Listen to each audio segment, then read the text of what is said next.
இன்னைக்கு வரமாட்டேன்னு நினைச்சேன். வராம இருந்தாதான் மூஞ்சி தூக்கி வச்சுப்பியே. சூசைட் பண்ணிக்காத. இப்படி நினைச்ச உடனே எல்லாம் செத்துட முடியாது. வந்த வேலை முடியணும். கடவுள் உன்னை விட்டு வச்சிருக்காருனா ஏதோ ஒரு அர்த்தம் இருக்கும். பாரு, நீ போயிட்டனா உன் ஃபேமிலியை யார் காப்பாத்துறது? நீ இல்லாம நான் இல்லாமையா? நீ பாக்குற ஒவ்வொரு இடத்துலயும் உனக்கு என்ன பத்தி ஏதோ ஒரு ஞாபகம் வரல? அப்புறம் எதுக்கு செத்து போய் எல்லா ஞாபகத்தையும் மொத்தமா அழிக்கிற?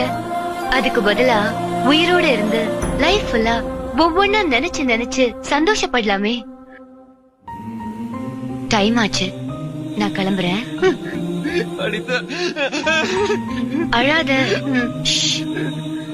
போகாத அனிதா.